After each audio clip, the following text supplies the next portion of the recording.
Bom, vamos lá então, pessoal. Boa noite a todos. Dia 9 de setembro, estamos gravando essa aula de contabilidade internacional. Hoje é um dia que a faculdade está fazendo uma palestra que é aberta a todo mundo, né? Então, as aulas continuam funcionando normalmente, mas é opcional aos alunos que quiserem assistir às palestras. Então, para que ninguém seja prejudicado, a gente vai tratar hoje de um tema mais geral, mais amplo, que tem a ver com demonstrações consolidadas. Então, a gente está entrando numa etapa das nossas aulas onde a gente, no começo, tentou entender esse conceito, que é contabilidade internacional, como que essa questão de conversão das práticas funcionam, por que existem tantas divergências em relação aos modelos contábeis, por que os profissionais de contabilidade desempenham um papel tão divergentes em países, né? E a gente entrou um pouco nessa questão dos códigos de lei, ou nas questões mais baseadas em princípios, outros baseados mais em regras. A gente viu um pouco essa questão de fraudes, como que esse processo de governança, de controladoria, de compliance, são termos cada vez mais comuns no mercado financeiro, como que a contabilidade está inserida nesse processo internacional de redução da assimetria da informação, e como que ela também tem sido uma ferramenta importante no sentido de reduzir riscos das transações. Lembram-se que hoje o principal papel da contabilidade é fornecer informações, e essas informações servem para que as decisões sejam tomadas e os negócios sejam consolidados. E essas informações, elas servem como um termômetro dos riscos das operações. Quanto mais sólidas, mais confiáveis, mais seguras, menos riscos as pessoas e as empresas se sentem correndo, né? Significa que as operações deixam de ser arriscadas, mas as pessoas têm a noção exata dos riscos que estão correndo. Isso diminui um pouco a insegurança. A precificação de qualquer operação é feita de uma forma muito mais precisa, muito mais em função do real risco das negociações e muito menos em função de uma insegurança. Então, o papel da contabilidade é esse, no sentido de reduzir a assimetria e, com base na redução da assimetria, melhorar o fluxo de informações e, consequentemente, os custos das transações. Tá? Então, a partir desse contexto, que a gente vai encerrar na aula que vem, falando a respeito de controles de governança, da lei de Sarbanes-Oxley, de como que as fraudes elas impactam diretamente no modelo contábil, como a contabilidade tenta dar respostas para esses processos, né? A gente vai tratar um pouco disso na semana que vem. E, aproveitando essa aula de hoje, eu vou comentar um pouco das demonstrações consolidadas.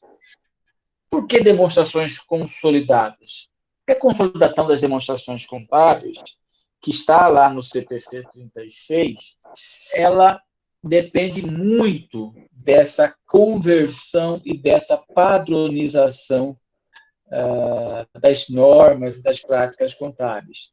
Então, quando a gente fala de demonstração consolidada, nós estamos falando de demonstrações de um grupo econômico, onde ativos, passivos, patrimônio líquido, receita, despesa, fluxo de caixa, elas são tratadas como se fossem uma demonstração única.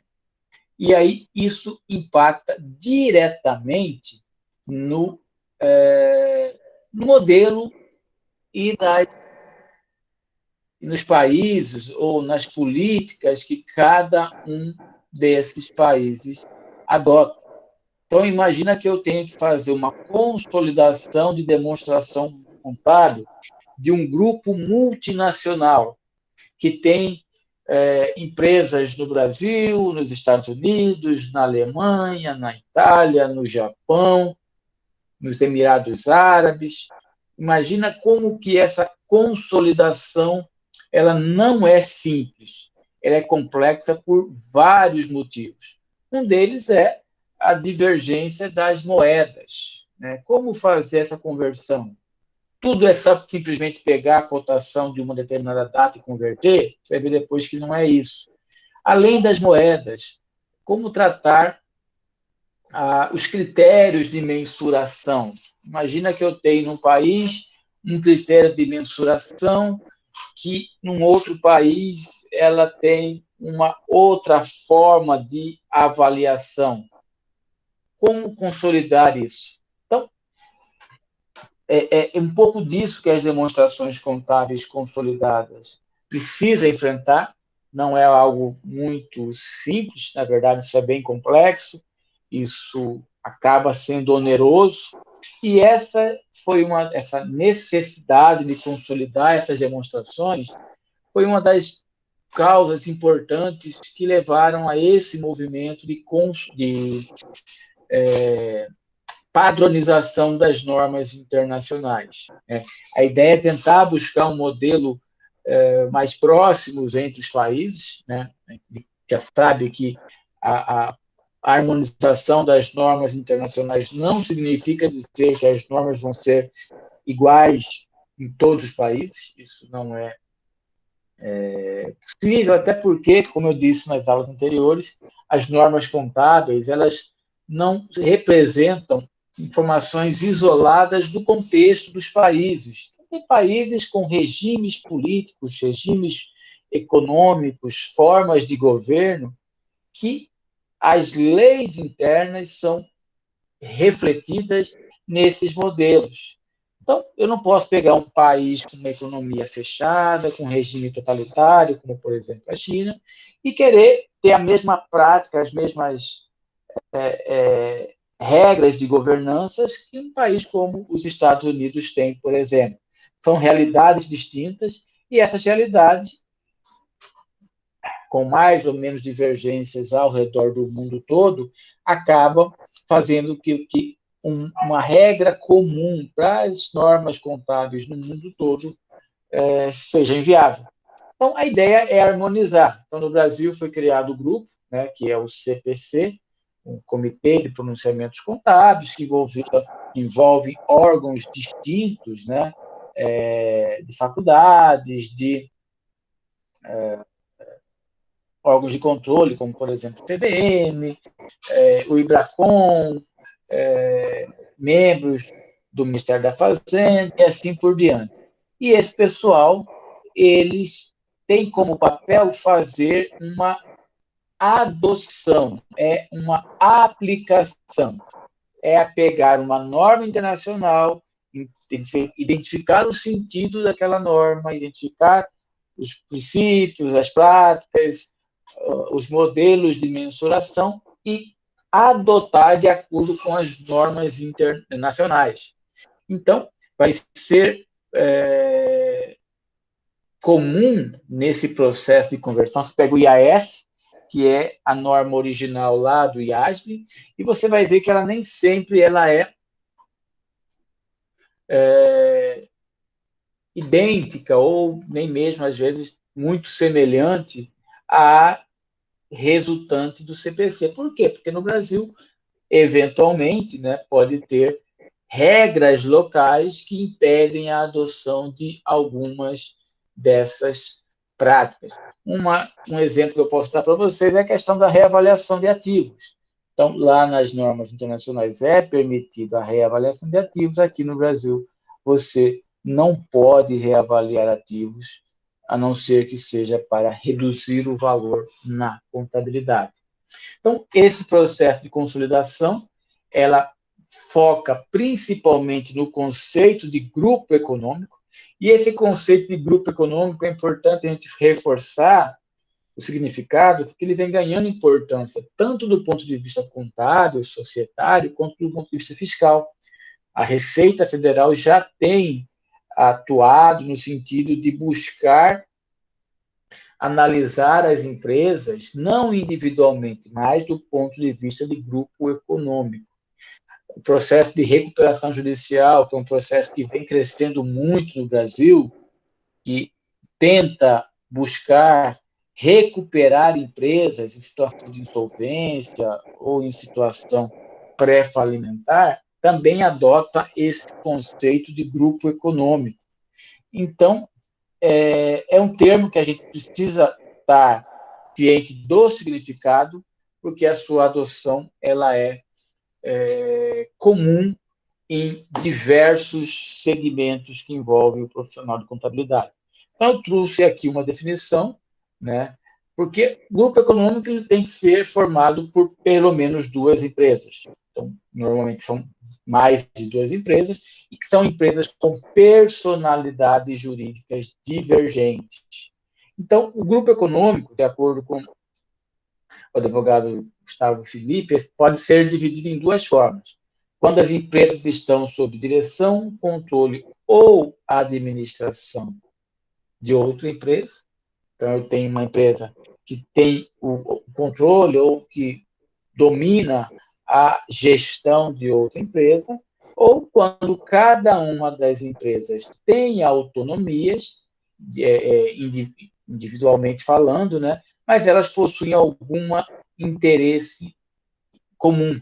Então, ou eu tenho uma hierarquia sobre essas empresas, ou eu tenho uma sociedade com algum propósito específico que se une para determinado fim. Tanto no primeiro caso quanto no segundo caso, nós temos o enquadramento de grupo econômico.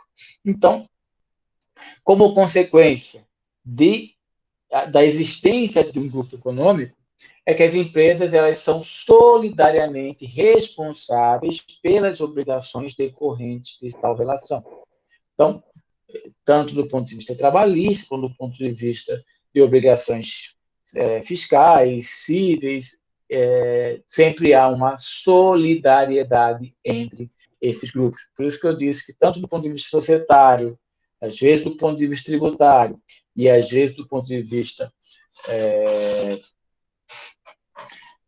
de obrigações civis gerais para fins de dívida, a solidariedade tem usado como referência o conceito de grupo econômico. Tá? E aí a contabilidade precisa se manifestar ou definir suas normas a respeito desse item. Tá? E aí que tem o CPC 36, que é o pronunciamento contábil que trata do tema. Né? Ele é originário do IFRS 10, que é uma norma lá do IASB. Lembra que a gente montou nas aulas passadas toda essa estrutura. O IASB é o órgão internacional que originalmente emite esses pronunciamentos e eles são convertidos ou aplicáveis de acordo com a realidade de cada país. Então, a norma original é o IFRS 10, lá do IASB, publicado em 2012, que virou, aqui no Brasil, o CPC 36. O que o CPC 36 diz? Ele tem como objetivo estabelecer os princípios para a apresentação das demonstrações contábeis consolidadas.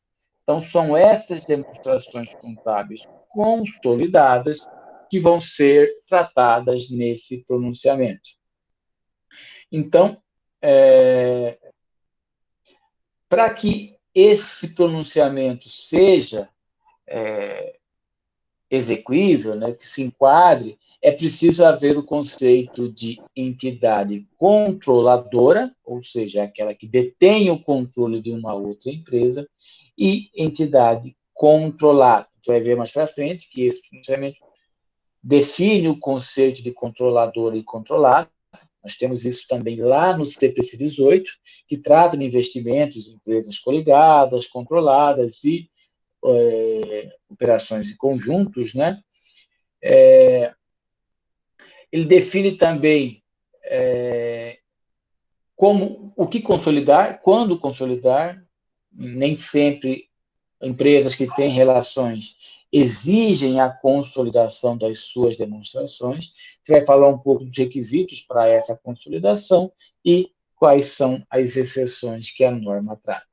Então, esse pronunciamento, ele exige, né, que seja apresentada nas demonstrações contábeis das empresas consolidadas na demonstração da controladora. Então, se você pegar demonstração de grandes grupos econômicos, já teve essa experiência de pegar demonstrações de empresas, e você vai ver lá que tem duas informações, tem a informação consolidada e a informação individual, às vezes chama consolidada e empresa individual ou algum outro tipo assim. Significa o quê? Que ali quem está demonstrando aquilo é a empresa que controla o grupo econômico.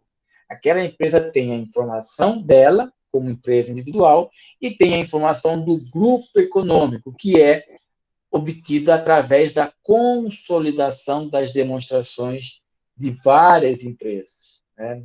Mais de uma empresa, pelo menos. Então, quais são as exceções que esse pronunciamento traz? Quando a controladora é a própria controlada, então ela acaba sendo assim, isenta da necessidade de apresentar a consolidação. Quando ela possui dívidas patrimoniais que não são negociados publicamente na Bolsa de Valores, né? E se ela não tiver nenhum processo de demonstração contábil arquivado nas CVMs. É uma empresa que não tem capital aberto, ou se não negocia ações nas bolsas dos mercados financeiros. Tá? E aí o CPC traz o conceito de controle. Se eu tenho um grupo econômico, eu parto da premissa que eu tenho alguém que controla e alguém que é controlada. Então, quem que tem o controle? É um controle que possui o investidor, independente da natureza do seu investimento, né? Ele deve determinar se é controlador, avaliando se controla a investida. E aí, como que eu posso definir se eu controlo? O controle, ele é mensurado, ele é avaliado a partir de dois itens. Primeiro é a relevância do investimento e o segundo é a capacidade que eu tenho de interferir na gestão da empresa. O controle é quando eu, individualmente ou em conjunto com algum grupo de investidor, eu tenho a maioria para definir as decisões da empresa. Então, a empresa, no final das contas, é composto por grupos e esses grupos definem a maioria, por maioria de voto, quais são as ações a serem seguidas. Se eu tenho sozinho ou em conjunto o voto suficiente para eleger essa maioria, é sinal que eu controlo aquela empresa. Né? Então, basicamente, se eu tenho mais de 50% das ações com direito a voto, eu sou um controlador. E aí, com essa característica, né, eu enquadro no conceito de poder. Poder é a capacidade que eu tenho de impor ou de definir certas diretrizes. Então, o investidor ele tem o poder sobre a investida quando tem direitos existentes que lhes dão a capacidade de dirigir as atividades relevantes, ou seja, as atividades que afetam significativamente os retornos da investida. Então, esse é o conceito de poder. O poder recorre de direitos, né? Decorre de direitos. Algumas vezes, avaliar o poder é simples, como, por exemplo, quando o poder da investida é obtido direta e exclusivamente com direito a voto, ou seja, é a questão da maioria das ações com direitos a voto. Em outros casos, a decisão do poder resulta de avaliação mais interna, como a capacidade de indicar administradores, membros dos conselhos ou alguma proteção prevista em contrato, né? Então, esse poder ele pode ser exercido individualmente ou em grupo. E aí, essa relação entre o poder e retorno. O investidor controla a investida se possui não apenas o poder sobre a investida, né, mas também se ela tem a capacidade de usar aquele poder para obter retorno sobre ela, né? Então, eu tenho investimento numa outra empresa, eu vou usar aquele poder para definir certas ações daquela empresa e isso vai resultar em algum retorno para a empresa investida. Essa é a relação entre o poder que uma empresa tem e o retorno obtido a partir daquela ação. Então, um investidor com direito de tomar decisões, ele pode determinar se ele é um agente, é um elemento principal dessa relação, se ele é um controle, ou se ele é apenas um agente que é influenciado por essa operação. Tudo bem? Então, os requisitos contábeis para essa definição que esse pronunciamento nos traz, ela define o seguinte, que a controladora deve elaborar as demonstrações consolidadas, utilizando políticas contábeis uniformes para transações similares e outros eventos em circunstâncias similares. Eu vi que entraram Jéssica e Yasmin aí, só avisando que, como tem hoje a palestra do TCE, aqueles alunos que optarem por assistir a palestra hoje não vão ter as atividades nem as apresentações, tá bom? Essa aula é mais uma aula de fortalecimento de alguns conceitos, que vai ser postada depois lá no portal, e a atividade resultante disso aqui vai poder ser apresentada até a semana que vem, tá bom? Então, eu estou comentando do CPC 36, que vai ser um pronunciamento que a gente vai usar muito nesse semestre. O pessoal que fez gerencial comigo no semestre passado, a gente falou um pouco dele, e agora a gente vai ver na prática como que essas relações se dão, tá? Então, para que seja obrigatória ou necessária a consolidação das demonstrações contábeis, eu tenho, primeiramente, que definir essa relação de controle, quem controla quem que é a empresa desse grupo econômico responsável por apresentar nas demonstrações contábeis os valores da empresa individualmente e do grupo consolidado. E quando que essa deconsolidação começa? Ela se inicia a partir da data em que o investidor passa a deter o controle da investida. Então, se eu terminei 2019 e não tinha o controle, eu não sou obrigado a apresentar a demonstração consolidada. Porém, se eu terminei 2020 e tinha o controle, eu sou obrigado a apresentar a demonstração consolidada em 2020. Chegou em 2025, por exemplo, eu não tenho mais o controle. Aí eu não sou mais obrigado a apresentar as demonstrações consolidadas. Então, ela inicia quando eu tenho controle, ou quando, no exercício social em que eu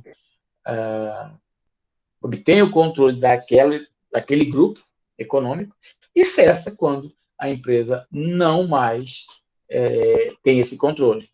E aí, se eu não tenho mais controle, eu sou obrigado apenas a demonstrar as informações individuais. E os não controladores? Quem são os não controladores? Bom, se eu tenho aquele que tem a maioria e tem o controle, eu tenho aquele que tem a minoria e tem o não controle, né? Ou seja, eu tenho uma divisão em dois grupos, entre os grupos que possuem o grupo, né, que possui a maior parte das ações, eu vou chamar de controlador, esse é obrigado a apresentar a demonstração consolidada, e eu tenho o menor grupo, que é chamado de não controlador, que é aquele que não exerce a sua vontade individual, né? Ele está sempre sujeito à vontade do controlador. Então, na hora de fazer a consolidação, é necessário que o balanço consolidado apresente qual que é a participação do não controlador. Então, eu tenho lá, na hora de consolidar, eu separo, eu vou ter lá no PL a participação do controlador e vou ter uma linha separada lá no passivo da participação dos não controladores. Por quê? Porque vai ficar fácil para o usuário da informação identificar qual o percentual da participação de quem controla e o percentual da participação de quem não controla, porque isso define também a relação de poder dentro das empresas. E aí, se houver mudança na participação societária, isso pode afetar essa relação de quem controla e quem não controla. Então, isso também é um item que é tratado dentro deste pronunciamento. E aí vem lá a definição de uma entidade de investimento. O que é uma entidade de investimento? É aquela que tem como principal função o investimento, né? Seja através de captação de recursos, seja através de aportes, através de recebimento de dividendos.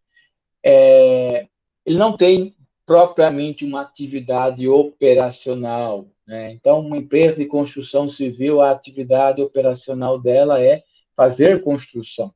Uma empresa de investimento, a atividade principal dela é investir, né? É captar recursos e ela vive através da remuneração dos seus investimentos.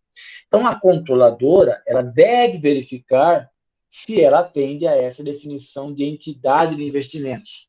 E aí você começa a entender por que muitos grupos são encabeçadas por empresas chamadas de holdings, né? Que são nada mais de empresas que controlam o grupo econômico e são empresas de investimento. Então, a entidade de investimento é aquela que obtém recursos de um ou mais investidor com o intuito de prestar a esses investidores serviços de gestão de investimento. Ela se compromete com os investidores no sentido de que o seu propósito comercial é investir recursos exclusivamente para a valorização do capital e receitas de investimento. Então, a minha finalidade não é operar, como eu estava dizendo, lá num ramo específico de prestação de serviço, de indústria ou de comércio, mas sim investir recursos para valorização no mercado, né, mercado de capital, mercado financeiro, a partir de aplicações em empresas de capital aberto, a partir de compra de ações, esse tipo de coisa. Essa entidade, ela mensura e avalia o desempenho de seus investimentos com base no valor justo. O que é o valor justo? É o valor de uma livre negociação entre as partes. Então, ele não tem lá ativo mobilizado, relevante, ela não tem carteira de clientes, ela não tem duplicados a pagar, ela não tem, basicamente, estoque. Então, tudo isso que é avaliado em cada pronunciamento por um critério. Por exemplo, se eu pego o ativo mobilizado, eu vou avaliar pelo menor valor entre o que o CPC 01 fala lá, que é o teste de avaliação de impairment, né? Eu pego o valor em uso ou o valor realizável líquido, e aí eu pego o maior desses dois e confronto com o valor contábil, e dos dois o menor. É o que o CPC 01 fala. No caso da entidade de investimento, eu não uso esses critérios, eu uso basicamente os seus ativos substanciais com base no valor justo.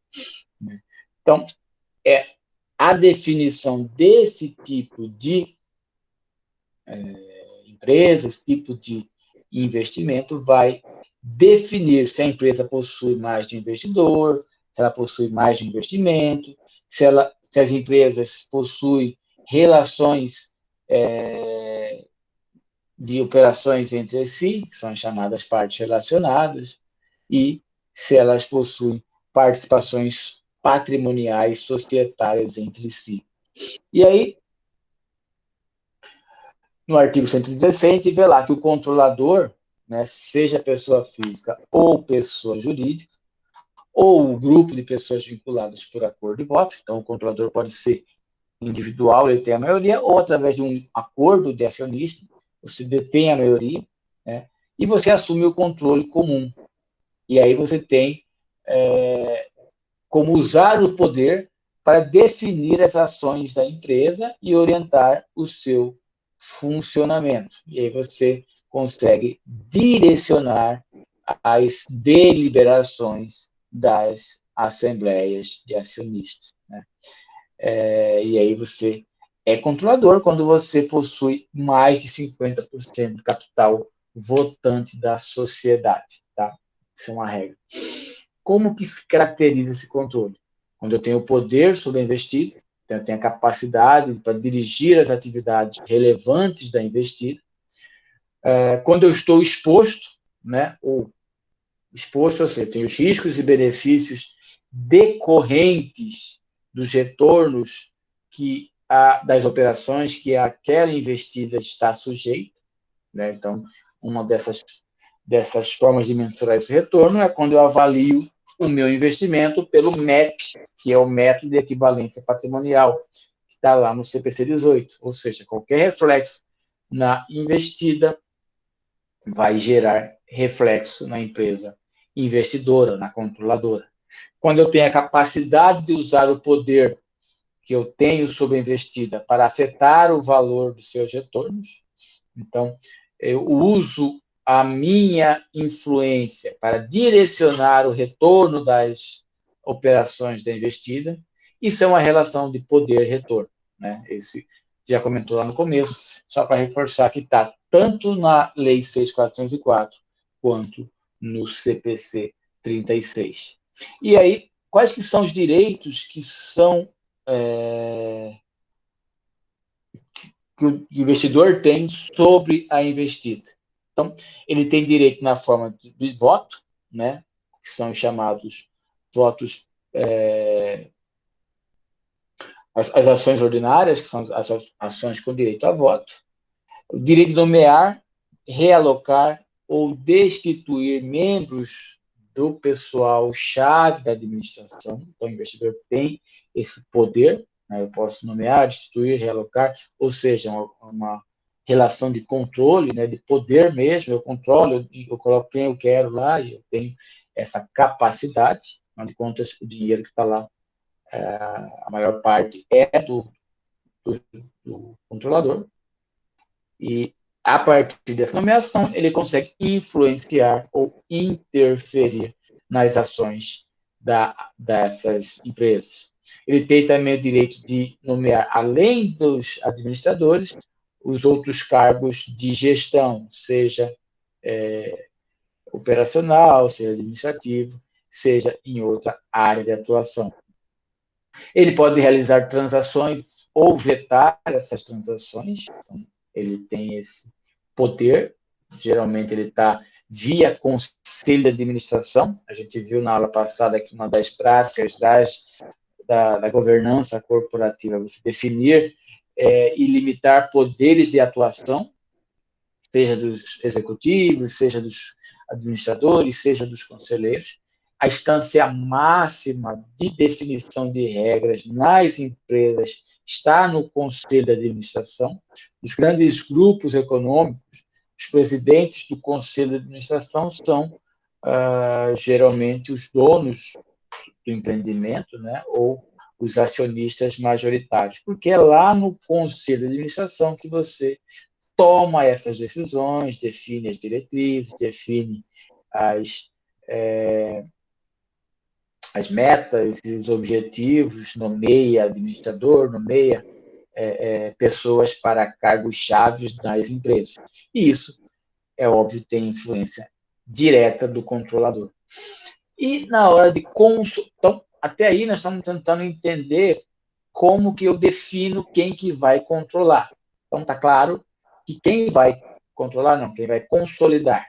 Está claro? Quem vai consolidar é quem tem o controle. Esse controle é percebido por esses movimentos que nós comentamos atrás, seja em função da maioria das ações com direito a voto, seja pelo poder que ele exerce na hora de definições importantes e estratégicas daquelas empresas. Em relação à consolidação das demonstrações contábeis, não há reflexos sobre as questões fiscais, né? O imposto apurado é individual, apesar de que, como eu falei no começo, há uma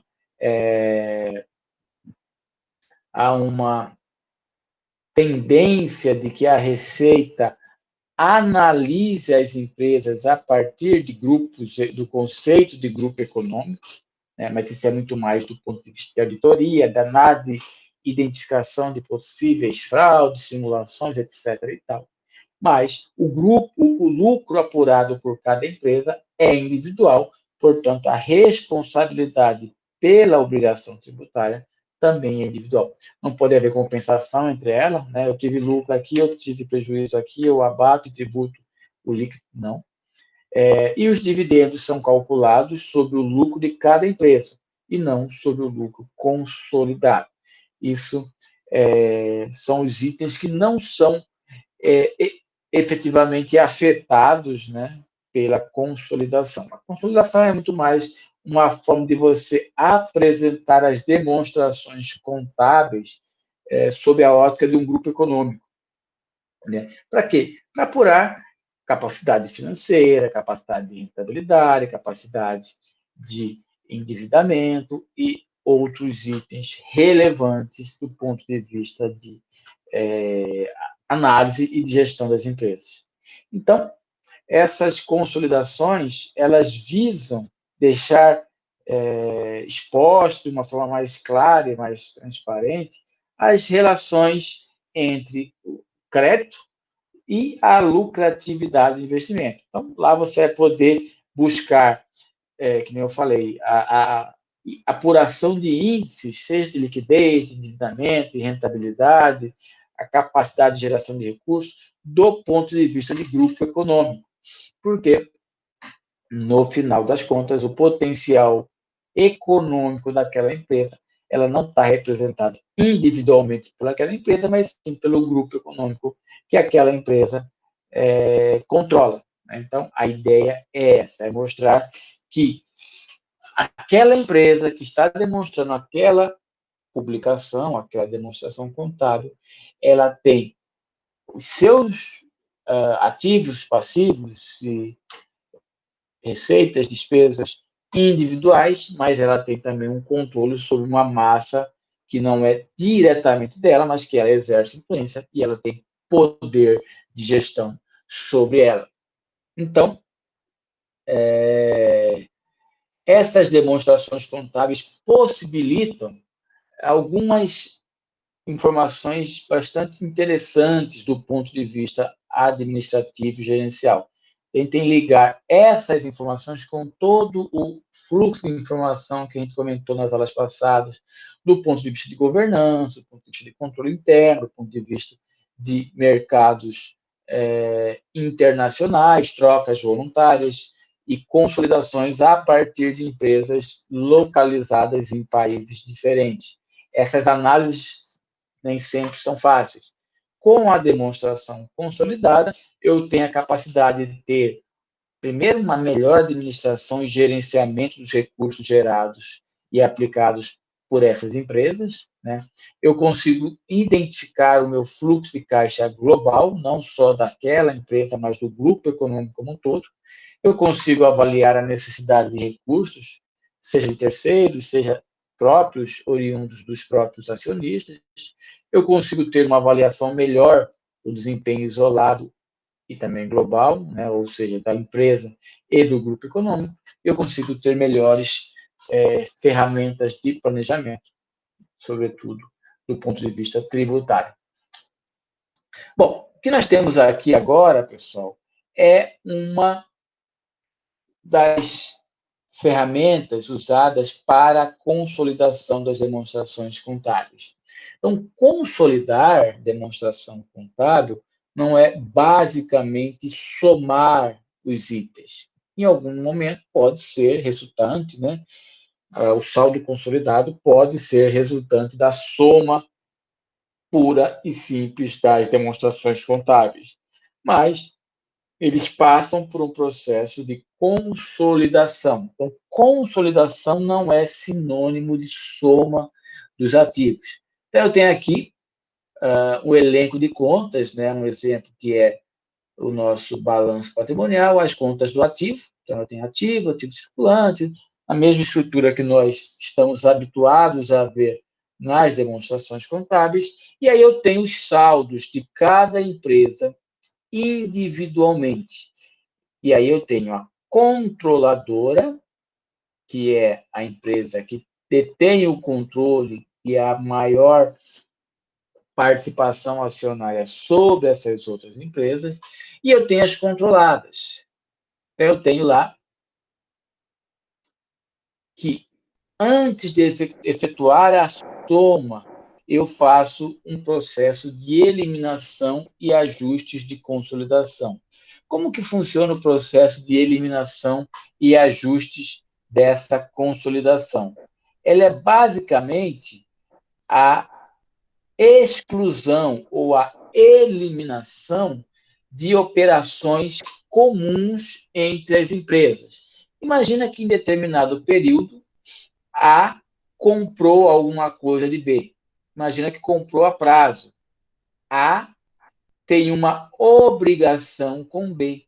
Então, no balanço de A, eu vou ter um saldo lá, por exemplo, de fornecedores. Fornecedores em relação à controlada B. E lá em B, eu vou ter um ativo, contas a receber de A.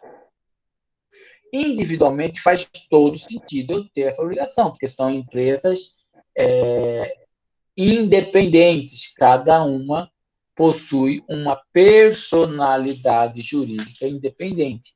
Mas na hora de consolidar, se eu estou falando de grupo econômico, não faz sentido eu ter um contas a receber e um contas a pagar da mesma empresa do grupo. Isso pode distorcer indicadores, isso pode estimular simulação de operações para, vamos dizer assim, melhorar indicadores de acordo com a conveniência. Imagina que eu quero melhorar o meu, sei lá, o meu ativo imobilizado.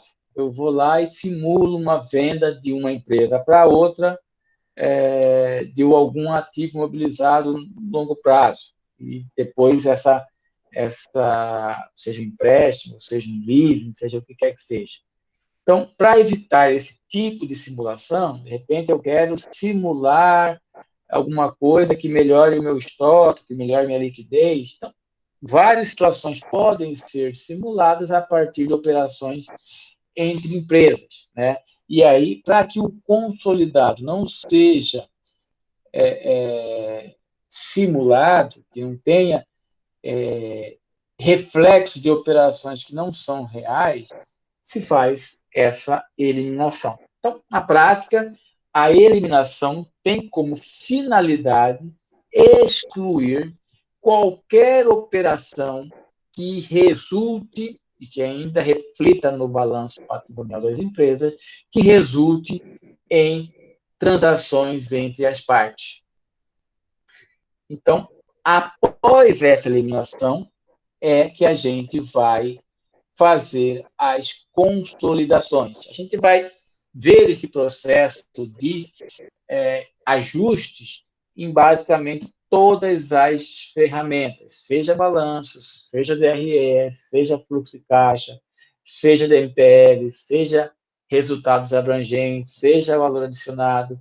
A gente vai ver porque em todas elas eu preciso, antes de somar os saldos, eu preciso fazer os ajustes, eliminando operações entre as empresas que ainda não foram realizadas. Tá?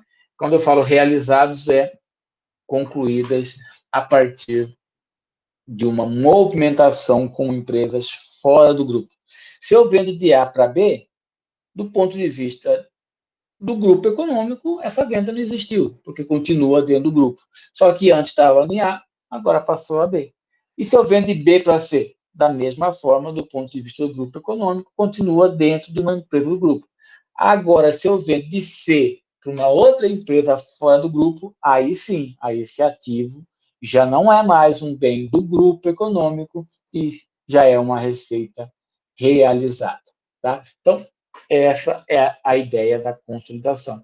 Então, da mesma forma que eu tenho esse processo de consolidação no balanço patrimonial, eu tenho, por exemplo, na demonstração do resultado do exercício. Então, está aqui o DRE, com as mesmas estruturas que nós conhecemos, tenho lá a consolidada e aí as controladas, e faço as eliminações entre elas. Né? Então, essa consolidação é possível somente após essa consolidação, essa exclusão das operações relacionadas. Aqui nós temos um modelo de consolidação do demonstrativo de resultado abrangente. Vocês podem ver que a estrutura basicamente é a mesma, o que muda é a descrição da ferramenta. Quando eu tenho a estrutura do balanço patrimonial, a estrutura da demonstração do resultado do exercício ou a estrutura do DRA. Qualquer uma delas passa por esse processo. Primeiro eu coloco lado a lado os saldos de cada uma empresa individual, separando a controladora das controladas, depois faço as eliminações e os ajustes, para só aí obter o saldo consolidado dessas empresas, tá? Então, imagina um exemplo aqui, ó. Eu tenho, isso é uma demonstração de resultado. Eu tenho a empresa A, que é uma controladora, e eu tenho a controlada, no caso só uma. E essa empresa A, essa controlada, né, controladora, perdão, ela tem lá no seu DRE uma rúbrica que está aqui com a sigla REP, que é Resultado de Equivalência Patrimonial. Você vai ver, uma parte de vocês não viram ainda o CPC 18, lá no CPC 18, que a gente fala de investimentos, os investimentos, eles resultam na forma de avaliação daquele próprio investimento. O tipo de investimento vai me definir a forma de avaliação. Eu posso ter investimento em coligadas, em controladas ou outros investimentos. Isso vai definir se eu vou avaliar pelo método da equivalência patrimonial, chamado MEP, ou se eu vou avaliar pelo método de custo. Mas aqui a gente não vai entrar nesse detalhe, eu só estou puxando esse assunto para a gente lembrar que se eu tenho receita de equivalência patrimonial, significa o quê? Significa que essa empresa está controlada, está recebendo como equivalência patrimonial o lucro que a sua controladora gerou. A controladora recebeu lá como resultado de equivalência patrimonial o lucro na proporção do seu investimento que a controlada gerou. Qual que foi o lucro que a controlada gerou aqui? 330. E quanto que foi a receita de equivalência patrimonial? Ou seja, a receita que eu recebi como parte do lucro proporcional ao meu investimento. Foi 330. Então, eu concluo o que aqui? Concluo que essa empresa controla 100% dessa outra empresa. Por quê? Porque todo o lucro que essa empresa gerou foi parar no bolso da controladora. Na hora de demonstrar individualmente, faz todo sentido. Eu estou mostrando quem teve o lucro, que foi a controlada, e quem recebeu como participação de investimento, que foi a controladora. Mas na hora de consolidar, não faz sentido demonstrar que eu tenho lucro e participação no lucro da mesma demonstração.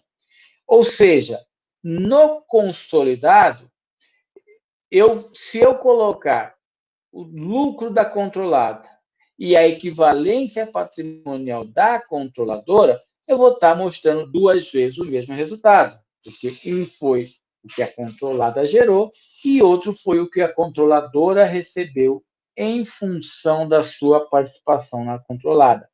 O que eu faço? A gente exclui aqui. Então, se você olhar aqui no consolidado, atenção aqui, o lucro do consolidado foi só o 528. Por que eu não somei o 528 com 330? Porque o 330 foi demonstrado pela controladora como ganho de equivalência patrimonial. Ele está aqui dentro desse 528.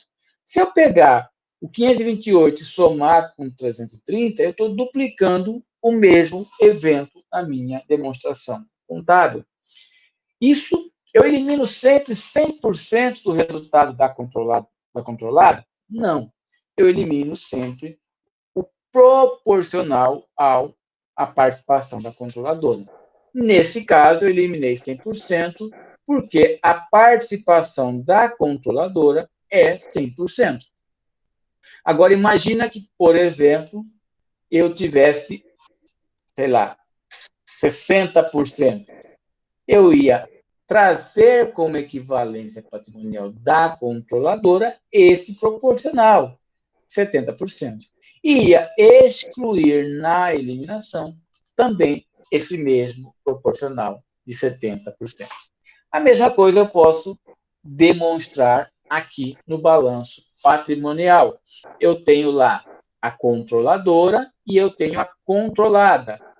Por exemplo, o caixa. Qual que vai ser o caixa consolidado desse grupo econômico? Eu tenho 800 da controladora e eu tenho 500 da controlada, dá 1.300. Não teve nenhuma eliminação. Agora, por exemplo, eu tenho na controladora uma conta chamada dividendos a receber. Dividendos é a participação que a empresa que detém o investimento vai receber em função da distribuição da investidora.